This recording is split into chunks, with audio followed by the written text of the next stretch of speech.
Hi everyone, welcome back. So the book which I'm going to review today is one of my most favorite books of all time. I'm talking about the 1997 Booker Prize winner, The God of Small Things by Arundhati Roy. I think I read this book back in 2018, as I think this was a part of my undergrad curriculum, and I'm glad it was. So I would want to tell you people that I read this book twice. First, as it was a part of my undergrad curriculum, so that time I had to read this book, but then I could not understand the nuances and the intricate details with which Roy has written this book. And secondly, I read this book this year in somewhere around mid-January, and I was blown away. The tiny details, the aspect Roy has chosen to put in this brilliant piece of literature is commendable.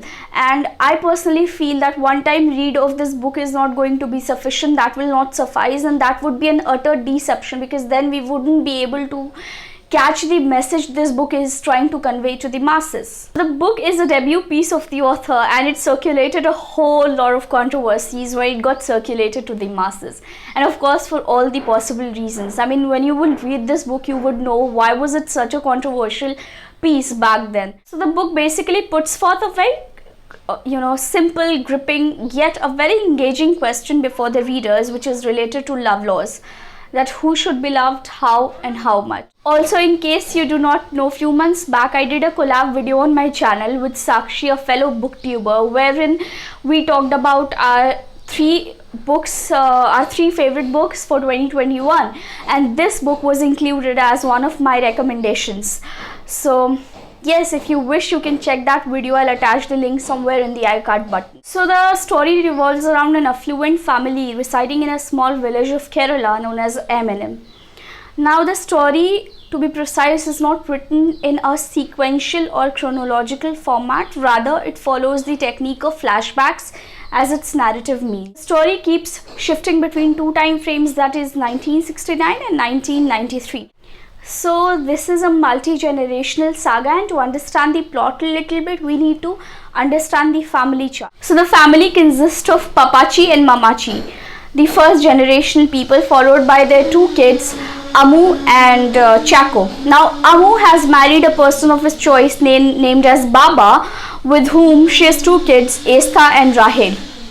Now later on, Amu learns that Baba is an alcoholic person, and therefore she leaves him and returns to Eminem. Chaco, on the other hand, has married Margaret, who has divorced him for another man, therefore making Chaco return to Eminem and support his family business. Now Chaco and Margaret has a daughter named as Sophie Mo. Now there is a very interesting character in the story named Baby Kochamma, who happens to be Papachi's sister. Now I feel that she's the most disturbing and annoying character in the entire plot, because certain actions of hers prove very fatal to someone else's life and fate.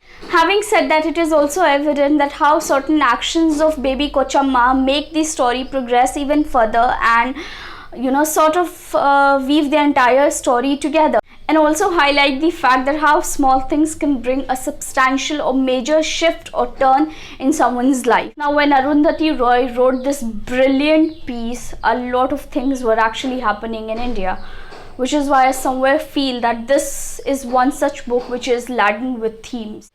It beautifully depicts how caste rigidity and Marxism were prevalent in the India of 90s. The book at the same time also deals with some very dark social complex issues like sexuality, alcoholism, love rigidity, caste rigidity, etc. Now, as I already told you, Chaco has separated from his wife and has returned to Eminem and is supporting his family business. On the same line, Amu has also divorced his alcoholic husband and is living in Eminem along with her two kids, Estha and Rahel. Now the story shifts back to 1969 when Chaco learns that his wife's husband has passed away, and this is seen as an opportunity to call Margaret and Sophie Mole back to Eminem. Now Chaco, along with his family member, proceed to airport to receive Margaret and her daughter Sophie. On their way, the family decides to go to a theatre where the seed of the biggest problem is sown, and which I feel sort of weave the entire story or shapes the entire story together. What happens after that should be remain concealed until you decide to pick this marvelous piece up and read it for yourself. The incidents that take place in the story later on actually force you to see the richly woven thoughts, or let's say thought process, and the social commentary of Arundhati Roy, which is so beautiful. One of the other remarkable and legit concerns the author raises in her book is about love laws. She bluntly asks that who on earth has decided that who should be loved, how one should be loved, and how much one should be loved. Somehow, Arundhati Roy has tried to show the pain, the loss, and the utter misery true love brings with it. The character Velusa aptly justifies how racial discrimination had firm roots back then. To sum up in one sentence, I would say the author has written an intelligent piece, and no wonder why the booker. So yeah, I think that everyone should be reading this piece at least for once, but having said that, I also feel that the language of this book is not that easy and flowy. You wouldn't be able to catch the intricacy, the detailings, the underlying themes in this book in one read for sure. You will at least need to read this twice to decipher the meaning this book carries. But please go and give this piece a read. So that's it guys, I really hope you liked the video, and if you did, then please consider liking it, sharing, commenting down below if you have any suggestions or query, and also subscribing to my channel. You can also follow me on Instagram. I will attach the link in the description box below. Until then, be safe, do well, keep connected, and thank you.